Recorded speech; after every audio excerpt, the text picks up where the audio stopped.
It's not like a horde of zombies will spawn and raid the village, right? Oh look, it's a horde of zombies spawning and raiding the village. Hello everybody, I'm SilverJohn. Today, we'll be playing Minecraft Hardcore. Basically, it's survival mode on the highest difficulty setting. Mobs are stronger, hunger kills you, and you only get one life. One shot, one opportunity, mom's spaghetti. You die once and you're done. Items gone, world deleted. Sounds impossible, right? But guess what? I'll be attempting something even more impossible-er. Anyway, I'm talking about surviving for 100 days in Minecraft Hardcore. Don't worry, I'm gonna crush this challenge. Since my last Minecraft mishap, I've been training offline and have become something of an expert. My Minecraft Hardcore journey begins. Day 1. I spawned in the forest. I gathered wood to craft my starting tools. Then, I mined for cobblestone at a mountain foot nearby and made a stone axe, which I used to clear out a portion of the forest.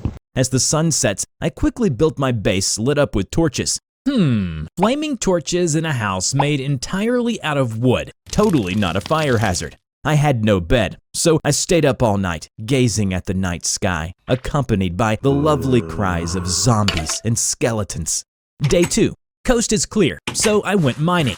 Unfortunately, I found nothing but coal. I mined some more, and what do you know? More coal. Eventually, I found iron ore. Reinvigorated, I continued mining while singing to keep my spirits up. Men, men, men, men, manly men, men, men, men, men, men, men, manly men, men, men. Men, men, men. How long have I been mining? Apparently, I'd been mining for 3 days straight, and all I had to show for it was a little bit of iron ore and loads of cobblestone. Day 5. I hadn't slept in forever. I need to sleep soon, otherwise phantoms would come after me. Thus began my search for sheep. I found cows, pigs, chickens, but no sheep. They were laughing at me, so I killed them all. And still, no sheep.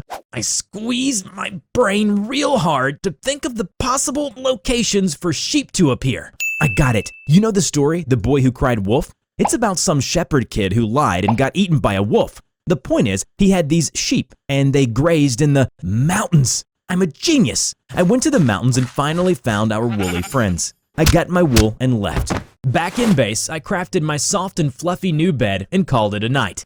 Finally, a good night's rest. Day 6. I woke up re-energized and went to the mine for diamonds. Not finding anything, I went home defeated. Day 7. Felt lazy, so I cleared the forest some more. Day 8. I came across a village. Can't wait to pillage. Meet Squidward. Meet villagers. Over there is Big Squidward. After exchanging pleasantries, I stole their carrots, potatoes, and wheat. These should last me a while. Then I looted their houses as well. In one of the houses, I met a child, and boy was he fugly. I'm kidding. I'm sure you'll grow up very handsome. Or not. Bye. It was getting late, so I stayed the night. I should be safe here. It's not like a random horde of zombies will spawn and raid the village, right? Right?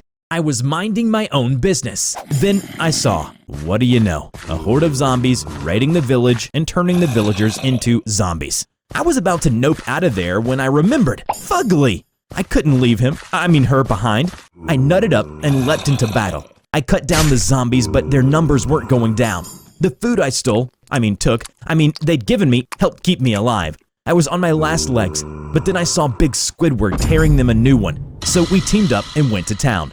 Day breaks, and we emerged victorious. Big Squidward was still hanging on, so I gave him a big ol' slap for a job well done. Unfortunately, I aggroed it, so I had to kill it. I'm dumb. I wasn't able to find Fugly, so I went home and built a farm in her honor. Day 10. I explored the desert. It was a hot and prickly journey. Then I came across a desert pyramid. We Tomb Raiders now. Once inside, I expertly avoided an obvious trap and fell safely to the treasure room underneath. Today's my lucky day. I left the pyramid with a butt-ton of loot. Day 11. I fished all day with a fishing rod I found in the pyramid. I even fished up a name tag. Day 12. I had a hankering for some water activities, so I crafted a boat to head out to open sea, wherever that is. My intuition led me back to the river, so I rowed my boat along it. Row, row, row your boat down the gaming stream. I reached the ocean soon after. I really do amaze myself sometimes. I continued exploring through the night, looking for fun places to dock. Day 13. I reached the Badlands. It was orange. I find a mine shaft and a minecart inside. A minecart? Don't mind if I do. Whee! The minecart suddenly stopped and launched me into a wall. I was furious and ready to tear the place down, but something caught my eye, something shiny. It was an area filled with gold ores and diamonds. Jackpot, we're on a roll here. I wonder if this means something bad's about to happen. Nah, Papa needs a new gaming mouse and he just struck gold. Day 14, I tended to my farm. A creeper dropped by and I thought it'd be fun to name it with the name tag. The name tag did nothing, and the creeper exploded, blowing up a huge chunk of my farm. I was gonna name you Wiggles. Day 15, I spent the day rebuilding. Stupid creeper blowing up my farm. Day 16, I set up camp in the desert after an uneventful day exploring. I saw an Enderman doing Enderman things, picking things up, putting it down, then picking it back up again. It's kinda cute actually. The Enderman turned its head and we made eye contact. It disappeared. Wonder where it went. The Enderman teleported behind me and started whacking me. Hey, we're not married yet! I killed it and got its eyeball. Ew! I found out later that it was an ender pearl. Day 17. I faced my biggest challenge yet. I'm so bored. Suddenly, a wooden plank came crashing through the window and it hit my face.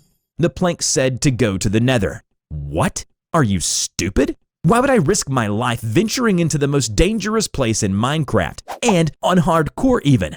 I'll do it. Day 18. I spent my day mining obsidian with my new diamond pickaxe to craft a nether portal. Day 19. It's finally time to conquer the nether. I went in with full-clad iron armor and a shiny new diamond sword. My creations sure are getting crazy, from hand tools straight to interdimensional portals. I arrived at the nether and proclaimed my dominance. Your king has arrived. Bow before me, peasants. My arrival was met warmly by a group of piglins. They chased after me. Luckily, I escaped, but found myself deep inside a nether fortress. I tried navigating through the fortress but kept coming to dead ends. Then I found a group of blazes and they started shooting fireballs at me. I blocked them but soon found myself in a pickle. I had no choice but to run. While escaping, a wither skeleton ambushed me, hitting me and turning my health bar black. Oh God, I'm gonna die! I somehow found my way back to the portal and jumped into it, vowing to never return ever again. I returned at nighttime with only 1 HP left. Whose idea was it to go into the nether anyway? Oh, it was me? Never mind then. Anyway, it's nighttime, so I should probably… shit. In memory of SilverJohn, cause of death, an arrow to the face. I hope you enjoyed today's video. Don't forget to click like, subscribe to the channel, and hit the bell. Please share it to your friends if you liked this video. Thank you so much for watching, and we will see you in the next video. Bye-bye.